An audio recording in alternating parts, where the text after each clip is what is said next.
who wrote the book of Acts that we are studying together at the moment has a really brilliant writing style. 누가는 단순히 그 역사적인 사실만을 기록하고 있는데 그치지 않고요. 그 사실이 얼마나 중요한 의미를 갖고 있는지 우리 독자인 우리에게 아주 충분하게 표현해주고 있습니다. Luke doesn't just stop at jotting the historical facts, but he really shows his readers just how much those facts actually matter. 지난 시간에 살펴본 그 바울이 법정에 섰던 장면은 그 유대의 최고 의결 기관이었던 사네드린이 그 기능과 그 존재와 의미를, 그 존재의 의미를 상실했다는 것을 폭로한 것이었다고 우리 살펴봤습니다. The scene we looked at last time, where Paul stood in court, exposed the fact that the Sanhedrin, the top Jewish authority, had completely lost its very way and its very reason for being.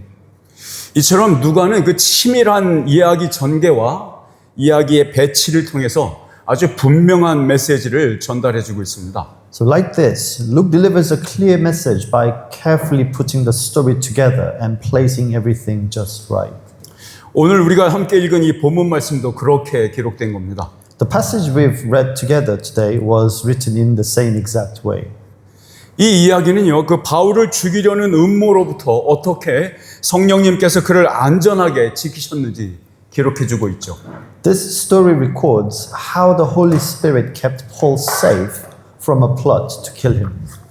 마치 그 우연처럼 보이는 일이지만 그 파급력은 아주 대단했던 거였습니다. It might look like a bit of coincidence, but the impact was it was actually massive.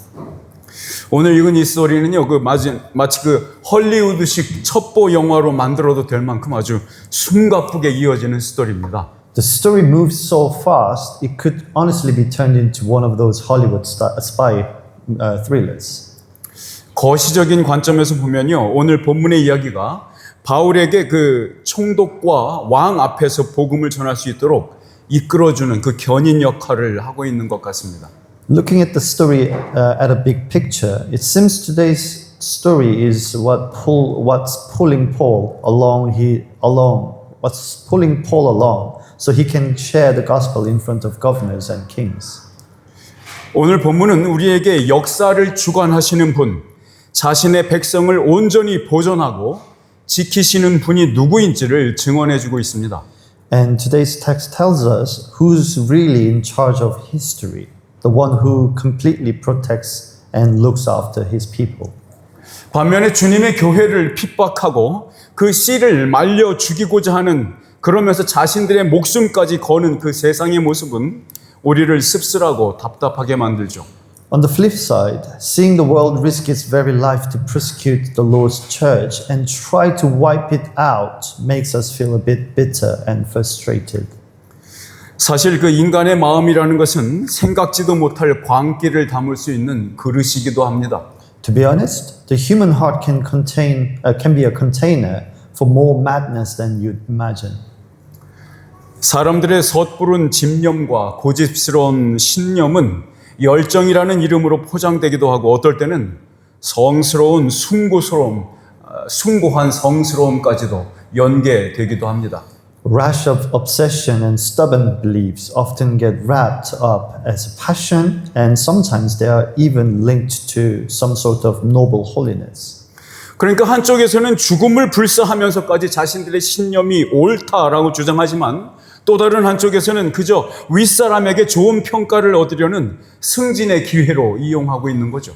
So on one side, people claim their beliefs are right even if it means they're dying for them, while on the other, some just use it as a leg up for a promotion, to look good, to be bossed.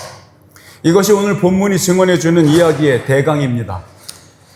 So that's pretty much the gist of the story today's text tells us. 이것은 정도의 차이만 있을 뿐이지 우리들도 늘상 경험하는 일입니다. The scale might be different, but it's sort of thing we all go through all the time. 우리의 마음 한 구석에서 일어나는 아주 작은 파도가 성난 파도처럼 우리의 온 영혼을 집어삼키는 그런 경험 말이죠. I'm talking about how a tiny ripple in the corner of your heart can turn into a crashing wave that swallows your whole soul. 자기 외의 모든 다른 사람들은 의롭지 않다는 생각으로 누군가를 마음껏 자기 자신만의 법정에 세웁니다. Thinking that nobody else is righteous as you, and you go ahead and put others on trial in your own little mental courtroom. 그래서 인간의 마음속에는 이런저런 고발이 일어나기도 하고요. 제대로 변화하지 못하는 자기 마음속의 피고인을 향해서는 최고로 중한 처벌을 내리죠. So in our mind, all sorts of accusations fly, and you hand out the harshest punishments to the defendant in your heart who can't even defend themselves properly. 오늘 이야기에는요, 두 가지의 마음이 있습니다. Today's story, there's two hearts. 하나는 무력으로 로마에 저항하여서 독립을 쟁취하고자 수많은 유대 변절자들을 처단하는데 그런 열정을 보이고 있었던 젤로 당원들의 광적인 신념이 하나입니다. One, there's the fanatical beliefs of the zealots who are obsessed with using force against Rome to get independency and executing loads of Jewish traitors. 또 다른 하나는 명예를 얻는 그 자리를 쟁취하는데 몰두하고 있었던 천부장 루시아의 욕망이 있습니다. And then there's the ambition of the commander Lysias, who's fixed on grabbing a position that brings him fame. 한 가지 너무 중요한 마음을 빠뜨렸네요. Oh, I missed one very important heart. 그 마음은 지난 이야기를 마무리할 뿐만 아니라 오늘 이야기 전체를 감싸주면서 바울의 마음을 가득 채우고 있었던 부활하신 예수의 마음이었습니다. There's a heart of risen Jesus, which not only wraps up the previous story, but also fills Paul's heart throughout this whole account. 이 사도행전이라는 책은요, 마치 어떠한 장애물이 놓여 있더라도 전혀 개의치 않고 계속해서 앞으로 달려가고 있는 기차와 같습니다. The book of Acts is like a train that just keeps charging forward, not caring one bit about whatever obstacles are in the way. 여러분, 성경은 우리 마음속에 있는 모든 물음들의 질문들에 대해서 답을 주는 책이 아닙니다. The Bible doesn't give us an answer to every single question in our heart. 우리는 성경을 가끔 그 손님의 요구사항을 들어주기보다는 그날 준비된 음식을 내오고 있는 퉁명스러운 식당 주인처럼 느낄 때가 있죠. Sometimes the Bible feels a bit like a grumpy restaurant owner who just serves up whatever the cooked that day instead of listening to what the customer actually wants. 그런데 우리가 부인할 수 없는 사실은 그 불친절한 주인이 주는 음식으로 우리는 매일매일 살아가고 있다는 거죠. But we can't deny that we live every single day on the food that unfriendly owner provides. 이 음식은 우리를 부활의 생명으로 살게 하기에 충분한 음식입니다. This food is more than enough to keep us living in the life of the resurrection. 우리를 살게 만드는 예수 그리스도의 마음, 그것이 곧 하늘의 양식입니다. The heart of Jesus that keeps us going is quite literally bread from heaven. 사랑하는 성도 여러분, 오늘 이야기를 거울이라고 생각하시고 여러분 스스로를 이 거울에 비춰보실 수 있으면 좋겠습니다. Dear brothers and sisters, I hope you'll think of today's story as a mirror and take a good look at yourselves in it. 함께 말씀을 나누는 동안 어떤 분은 각자의 마음 한구석에 여전히 웅크리고 앉아서 발톱을 숨기고 있는 괴물을 직면할 수도 있습니다. While we share the word, you might find yourself facing a monster that's still crouching in the corner of your heart, hiding its claws. 성령님께서 조명하는 빛이 우리의 깊은 내면 속에서 기생하고 있는 그 괴물들을 태워버리는 시간이 되기를 바랍니다. But I hope this will be the time when the light of the Holy Spirit burns away those monsters living deep inside of us. 그래서 오늘 다시 한번 우리의 인생에 있어서 잃어버려서는 안 될 가장 귀중한 것을 다시 한번 새롭게 발견할 수 있기를 주 예수 그리스도의 이름으로 축원합니다. So that today, once again, you can rediscover the most precious thing in life that we must never lose. I pray this in the name of the Lord Jesus. 아멘. Amen. 자, 함께 본문 말씀 사도행전 23장 11절부터 15절까지 읽어보면 좋겠습니다. It'd be good if we could read Acts chapter 23, verse 11 to 15 together. 예, 지난번에 살펴본 마지막 구절부터니까 회상을 하시는, 다시 기억을 하시는데 도움이 될 겁니다. We're starting from the last verse we looked at before, so it should help you refresh your memory. 자, 같이 큰 소리 읽겠습니다. Read 시작. together. 그날 밤에 주님께서 바울 곁에 서서 말씀하셨다. 용기를 내어라. 네가 예루살렘에서 나의 일을 증언한 것과 같이 로마에서도 증언하여야 한다. 날이 새니 유대 사람들이 모이하여 바울을 죽이기 전에는 먹지도 마시지도 않겠다고 맹세하였다. 이 모의에 가담한 사람은 40명이 넘었다. 그들이 대제사장들과 장로들에게로 가서 말하였다. 우리는 바울을 죽이기 전에는 아무것도 입에 대지 않기로 굳게 맹세하였습니다. 그러니 이제 여러분은 의회와 짜고서 바울에 관한 일을 좀 더 정확하게 알아보는 척하면서 천부장에게 청원하여 바울을 여러분 앞에 끌어내어 오게 하십시오. 우리는 그가 이곳에 이르기 전에 그를 죽여버릴 준비를 다 해놓았습니다. 바울은 자신이 하고 있던 일에 대해서 주님으로부터 아주 잘하고 있다는 재확인을 받은 셈이었죠. So Paul basically got a double check from the Lord that he was doing a great job. 그런데 바울이 주님을 만난 그 달콤한 밤이 지나자마자 전혀 기대할 수 없었던 일이 벌어졌습니다. But then, as soon as that lovely night was over, something totally unexpected happened. 유대 열혈 결사대가 바울을 이스라엘의 이름으로 처단하고자 식음을 전폐하며 모이고 있었습니다. A Jewish hit squad was plotting to execute Paul in the name of Israel, swearing off food and drink to get it done. 이들은 자기 개인들의 목숨보다도 바울을 죽이는 것이 더 마땅하고 의로운 일이다라고 생각하는 사람들이었습니다. These were people who thought killing Paul was a much more righteous and proper things to do than even staying alive themselves. 그들은 살해 음모를 꾸미기 시작했습니다. They started hatching a plan to murder him.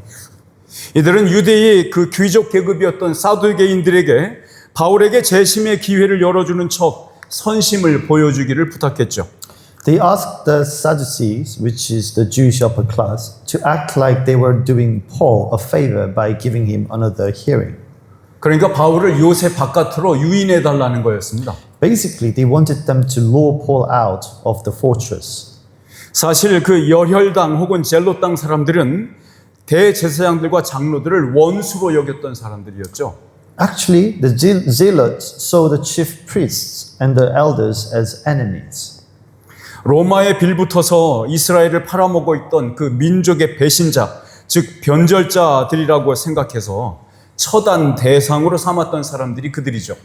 They were the ones they usually wanted to get rid of, thinking they were traitors to nation who were cozying up to Rome and selling out Israel. 그런데 지금 그들과 함께 작전을 짜고 있어요. But here they are, planning an operation together. 그러니까 대제사장들과 귀족들은 내심 하고 싶었던 일을 대신해 주겠다고 목숨까지 거는 자들이 나섰으니까 속으로는 얼마나 기분이 좋았겠습니까?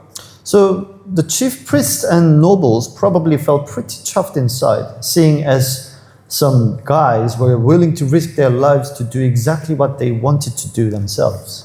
그러니까 이들의 계획은 어떻게든 바울을 안토니아 요새에서 나오게 만드는 거였죠. So their whole plan was to somewhat get Paul to step outside the Antonian fortress.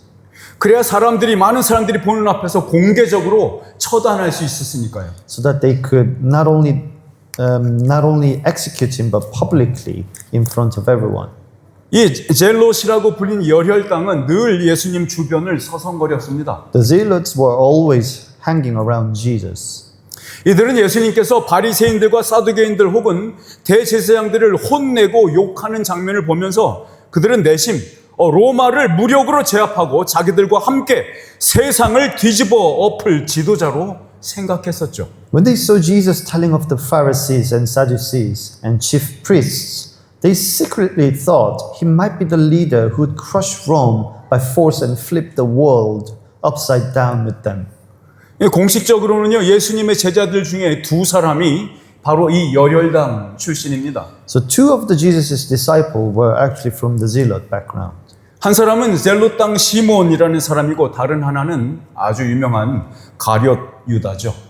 One was Simon the Zealot, and the other was famous Judas Iscariot. 여러분 여기서 가룟 유다라는 이름은 주다 이스카리옷, 유다 이스카리옷이라는 한글 표기입니다. The name Karot Yuda is the Korean way of writing Judas Iscariot. 그러니까 이 이스카리옷이라는 말은 바로 젤롯당 중에서 특히 과격적이고 무력으로 항쟁하는 그런 무력 항쟁주의자들, 즉 시카리당이라고 말합니다. The word Iscariot actually refers to the Sicarii, the particularly violent militants among the Zealots. 이들은 그 옷 속에 단검을 가지고 다니면서 이스라엘 민족을 배반하는 변절자들을 처단하는 일에 목숨을 건 사람들이었어요. These people carried daggers under their cloak and risked their lives to take out anyone they saw as a traitor to the Jewish people. 이 명칭에서 기원한 단어가 시카리오입니다. And the word Sicario comes from this name. 그러니까 암살자라는 의미로 쓰이는 말이죠. It's a word used to mean an assassin. 그 액션 영화의 제목으로 가끔 쓰이기도 합니다. Sometimes used as a title for action films too.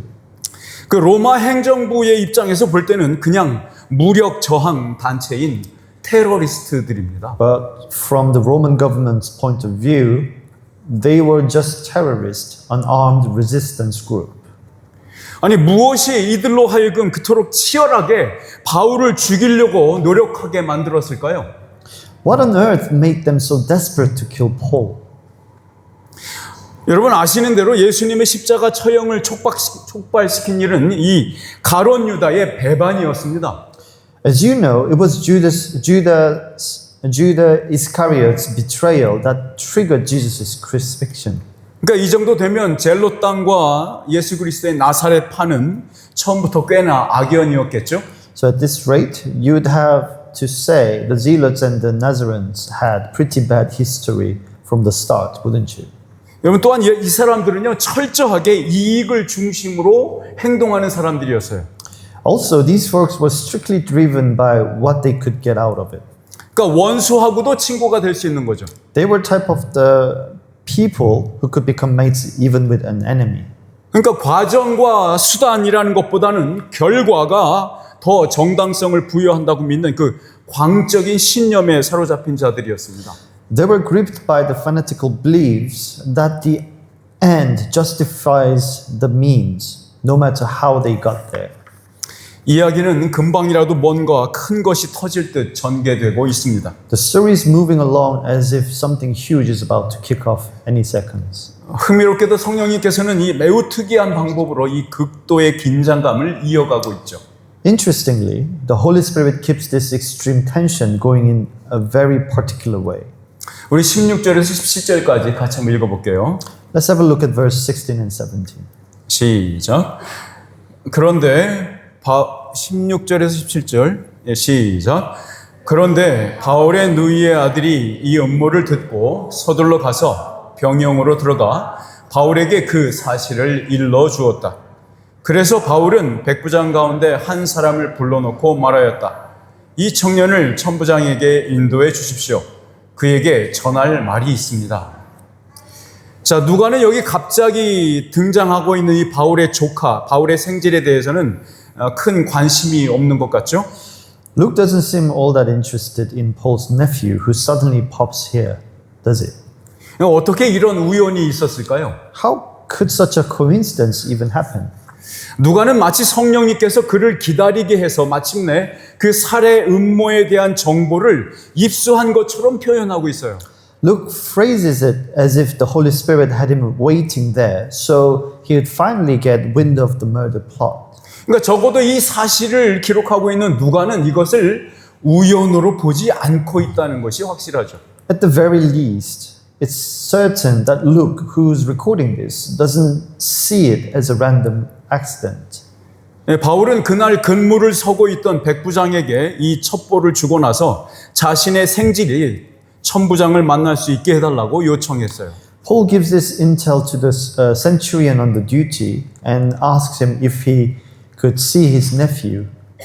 If he, who is the commander sees the nephew. 자, 바울의 조카를 만나는 이 천부장의 행동이 아주 우스꽝스럽습니다. The way the commander acts when he meets Paul's nephew is quite funny.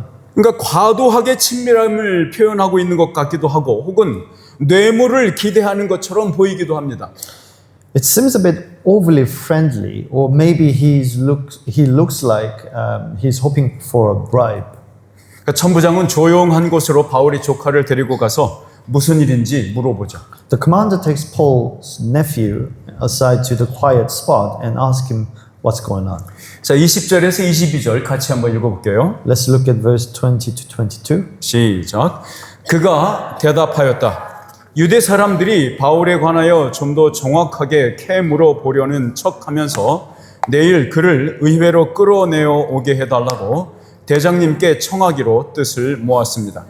그러니 대장님은 그들의 말에 넘어가지 마십시오.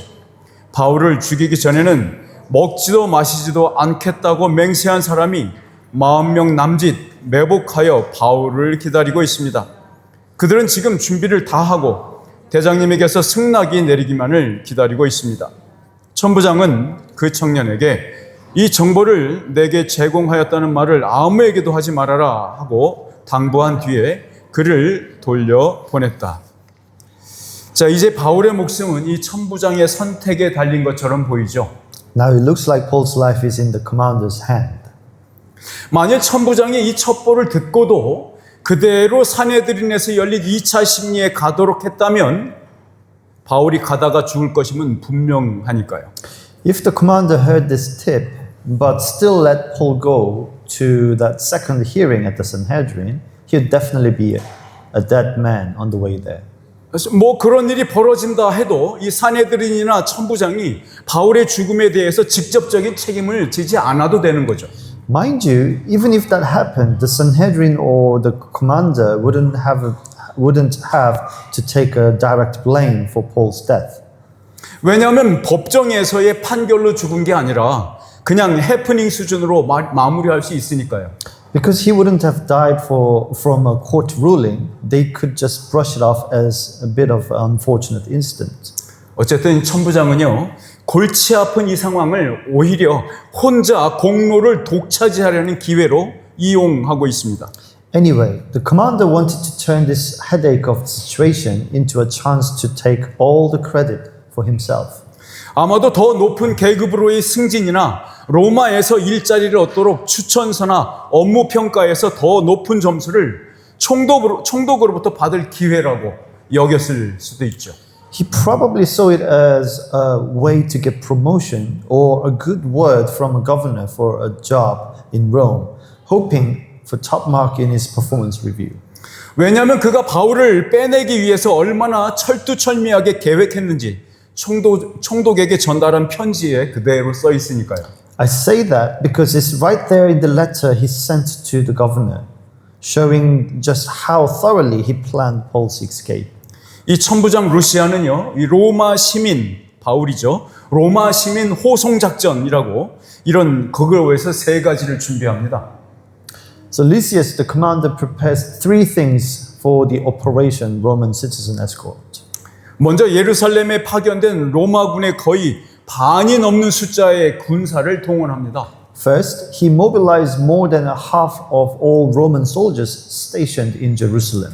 그리고 그는 그 바울을 가이사랴에 있는 헤롯 궁으로 이송하기 위해서 유대인들의 눈에 띄지 않을 시각인 밤 9시부터 경호를 시작하라고 명령하죠. And to move Paul to Herod's palace in Caesarea, he ordered the escort to start at 9 p.m., a time when the Jews wouldn't notice. 둘째는 바울을 태우고 갈 짐승을 준비하라고 명령했어요. Second, he ordered them to get some animals ready for Paul to ride on. 세 번째는 자신의 직속 상관인 총독 벨릭스에게 이 보고서를 올립니다. Third, he sends a report to his direct boss, Governor Felix. 우리 26절에서 30절까지 같이 읽어볼까요? Shall we look at verse 26 to 30? 시작. 글라우디오 루시아는 삼가 총독 벨리스 각하께 문안드립니다. 이 사람은 유대 사람들에게 붙잡혀서 죽임을 당할 뻔하였습니다. 그런데 나는 그가 로마 시민인 것을 알고 군대를 거느리고 가서 그를 구해냈습니다.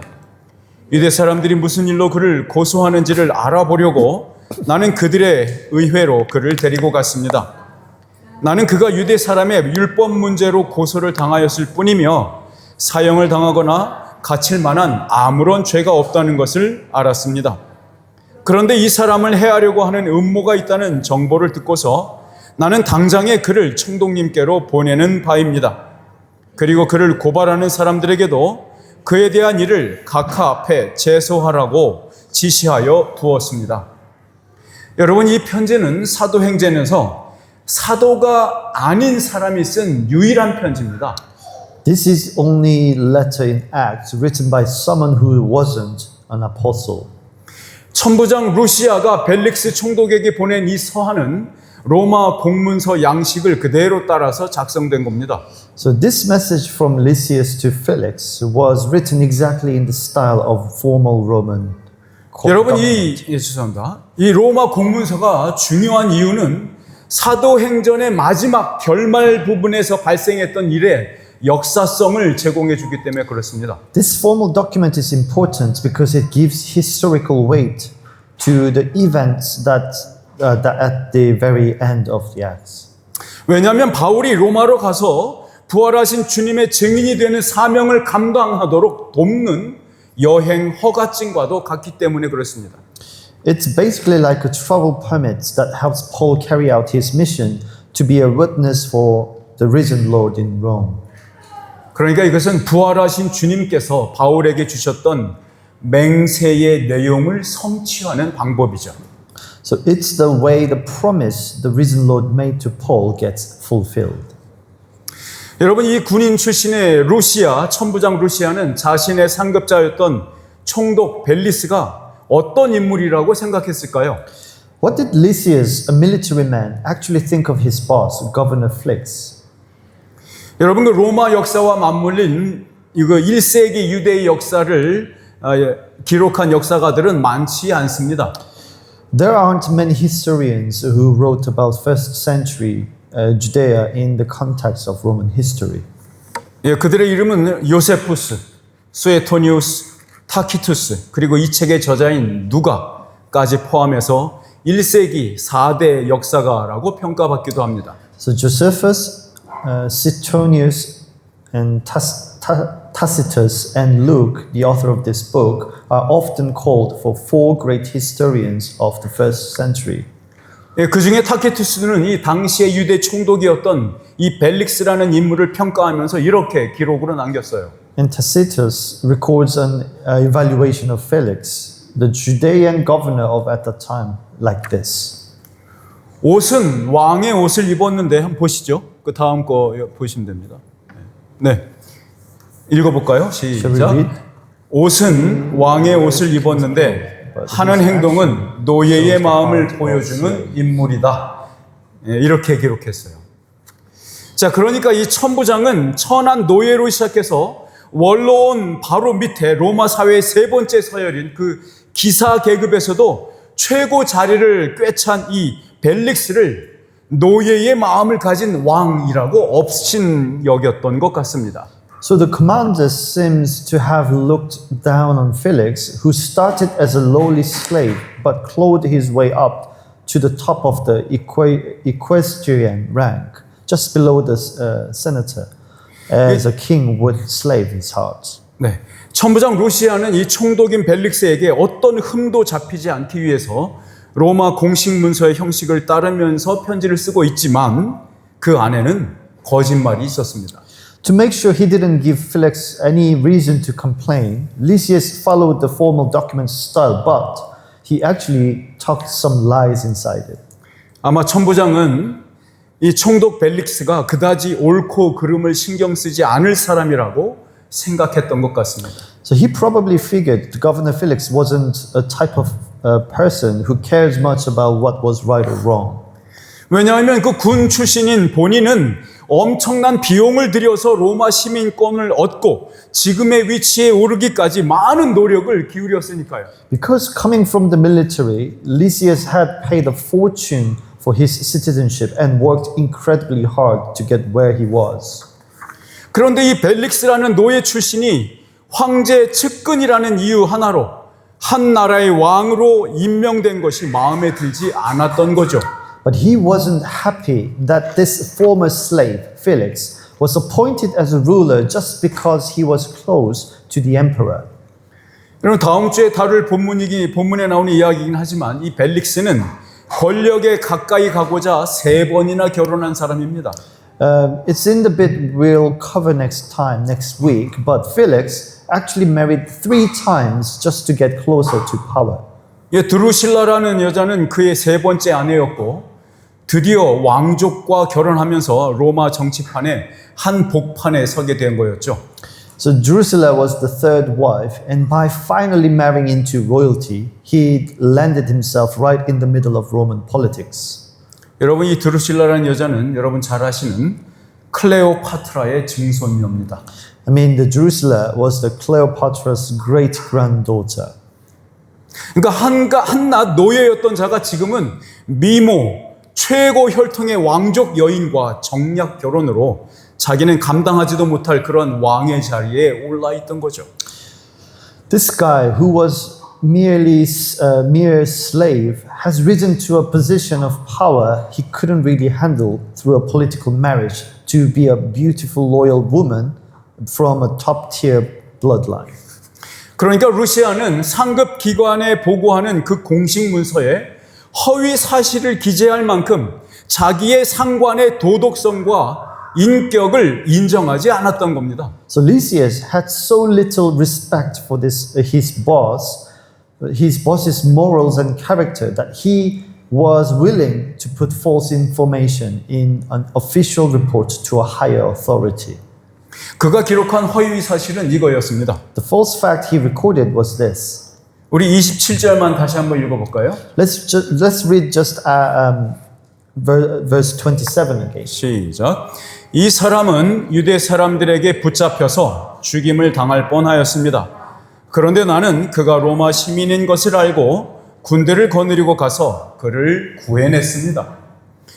여러분 이 보고서에서 허위인 부분은 그가 로마 시민인 것을 알고라는 부분입니다. The lie in this report is the part where he says, "For I had learned that he is a Roman citizen." 사실은 바울을 이 채찍질로 고문하려다가 알게 된 것이었는데 마치 미리부터 입수했던 정보에 따라서 아주 적절하게 대응한 것처럼 말하고 있죠. In reality, he only found out while he was about to have Paul whipped and tortured, but he's making it sound like he's acted properly based on information he had from the start. 그만큼 당시의 로마 시민에 대한 부적절한 처우와 대응은 총독이나 천부장의 위치에 있는 사람들까지도 사형에 처할 만큼 아주 중대한 일이었기 때문에 그렇습니다. And that was because back then, mistreating a Roman citizen was such a serious offense that even governors or commanders could face the death penalty for it. 이러한 이유로 천부장은 처음부터 그 사실을 숨기려고 한 것 같습니다. That's likely why the commander wanted to hide the fact from the beginning. 그는 오히려 자기가 얼마나 깔끔하게 일을 처리했는지 자랑하고 있어요. Instead, he's boasting about how efficiently he handled the whole thing. 계속해서 천부장은 이 케이스에 대한 자신의 의견도 피력하고 있죠. The commander goes on to give his own take on this case too. 그러니까 천부장이 쓴 이 바울의 소요 사건에 대한 보고서는 이후로도 계속해서 무죄 판결 혹은 공소 기각을 선고받게 되는 아주 중요한 보고서가 됩니다. This report on Paul's disturbance case becomes a key document that leads to him being found not guilty or having charges dropped again and again later on. 말하자면 이 바울이 로마의 최고의 권력자 앞에 설 수 있게 하는 데에 아주 중대한 영향력을 미치고 있는 거죠. In other words, it played a massive part in getting Paul in front of the highest power in Rome. 아마도 이러한 중요성 때문인지 누가는 사도가 기록한 편지가 아닌 일개 천부장의 편지를 아주 자세하게 소개하고 있는 것 같습니다. Perhaps because it's so important, Luke decided to share the details of the letter from a mere commander rather than one from apostle. 자, 그럼 이 천부장이 쓴 보고서의 뒷부분을 다시 한번 읽어보겠습니다. So let's read the later part of the commander's report again. 우리 28절에서 30절 말씀입니다. It's verse 28 to 30. 시작. 유대 사람들이 무슨 일로 그를 고소하는지를 알아보려고 나는 그들의 의회로 그를 데리고 갔습니다. 나는 그가 유대 사람의 율법 문제로 고소를 당하였을 뿐이며 사형을 당하거나 갇힐 만한 아무런 죄가 없다는 것을 알았습니다. 그런데 이 사람을 해하려고 하는 음모가 있다는 정보를 듣고서 나는 당장에 그를 총독님께로 보내는 바입니다. 그리고 그를 고발하는 사람들에게도 그에 대한 일을 각하 앞에 제소하라고 지시하여 두었습니다. 여러분, 이 천부장의 보고서에는 그간 어떻게 적법한 법 집행을 해왔는지 그리고 그 결과에 따른 자신의 의견을 첨부하고 있습니다. In his report, the commander includes how he's been following the laws and adds his own opinion on the outcome. 그리고 향후에 어떻게 이 케이스를 진행해야 할지에 대해서도 미리 준비해 놓았다고 말하면서 보고를 마치고 있죠. And he finishes the report by saying he's already got everything ready for how the case should move forward. 여러분, 우리가 이 글을 읽는 독자로서 이 천부장의 자화자찬식의 보고 내용 하나하나를 자세하게 들여다볼 필요는 없습니다. As readers, we don't need to pore over every single detail of the commander's self-congratulatory report. 자, 오히려 오늘 본문이 그리고 있는 큰 그림을 보는 것이 더 마땅한 일입니다. It's much better to look at the big picture that today's passage is painting. 이 이야기 속에는 서로 다른 사람들의 열정들과 신념들이 부딪히고 있어요. Inside this story, you've got the passions and beliefs of different folks all clashing together. 먼저 우리는 그 40명의 결사대, 유대 민족을 위해서 굳은 결심과 신념으로 죽기를 각오하는 테러리스트들을 보았습니다. First, we saw the hit squad of 40 terrorists who were ready to die for their firm resolve and belief in the Jewish nation. 또 천부장의 행동과 보고서를 통해서 성공과 성취를 위해 거짓을 즐기는 한 인간의 비뚤어진 욕망도 보았습니다. And also, we saw the twisted ambition of a man, the commander, who's happy to lie just to get ahead and achieve success. 마지막으로 바울에게 심겨진 그 부활하신 나사렛 예수의 마음이 이 이야기 전체를 휘감고 있는 것을 보았죠. And finally, we saw the heart of the risen Jesus of Nazareth, which was planted into Paul and wraps around this entire account. 이 마음의 주인이신 예수 그리스도는 자신의 생각이 굽혀질 수 없는 것임을 맹세로 보여주셨습니다.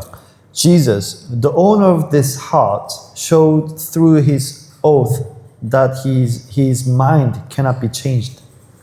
여러분, 역사의 주인 되시는 분의 마음은 우리에게 잘 드러나지 않지만 그것이 모든 것을 이끄시고 사용하고 계십니다. The heart of the one who owns history might not always be obvious, but he's leading and using everything. 사랑하는 성도 여러분, 우리가 하나로 묶인 공동체 안에 있게 된 것은 바로 예수 그리스도의 부활 때문입니다. Brothers and sisters, the reason we are here today together in this one community is because of the resurrection of Jesus Christ. 여러분, 예수님의 부활은 하나님께서 인간에게 스스로를 표현하는 가장 강력한 맹세입니다. Jesus' resurrection is the most powerful oath God has ever made to express himself to humans. 자신의 아들을 죽이면서까지 우리를 사랑하겠노라고 우리를 구원하시겠다는 그 열심을 보여주신 겁니다. It's his sheer determination to love and save us, even if it means his own son had to die. 여러분, 우리 인간은 각기 다른 세계에 사는 존재들입니다. As humans, we all live in our own different worlds. 생각이 다르고 지향하는 바가 다르고 자신의 목숨을 내어버려도 좋겠다는 그 목적과 대상이 다 다릅니다. Our thoughts are different and our goals are different. And the things we're willing to give our lives are all different too. 그러나 우리를 주님의 몸인 하나 된 교회 속으로 부르신 것은 오로지 예수 그리스도의 부활뿐입니다. But it's Jesus' resurrection that called us into this one church, which is his body. 그래서 우리는 부활 공동체이고 그래서 우리는 이 부활하신 예수의 부활의 몸 안에서 비로소 하나가 될 수 있는 겁니다. That's why we are a resurrection community. And it's only inside the risen body of Jesus that we can finally be one. 여러분, 부활은 사망과 모든 죽음에 속한 것들을 녹여버리는 용광로입니다. The resurrection is like a furnace that melts away death and everything that belongs to it. 여러분, 타인을, 다른 사람을 죽여서라도 내가 믿는 것이 옳다는 것을 증명하려고 하는 그 종교적, 사회적 신념은 이 용광로 속에서 녹아져야 합니다.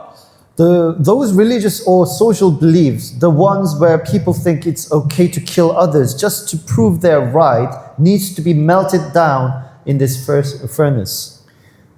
죽음이 이끄는 욕망에 사로잡힌 노예로 평생 돈을 쫓고 높은 자리에 권력을 탐하는 탐심은 이 부활의 용광로처럼 모든 악한 것을 녹이는 예수 그리스도의 마음 안에서 녹아져야 하는 것입니다. The greed that makes people slaves to death, driven desires, chasing money and power their whole lives has to be melted away in Jesus' heart, which acts like a resurrection furnace to dissolve all evil.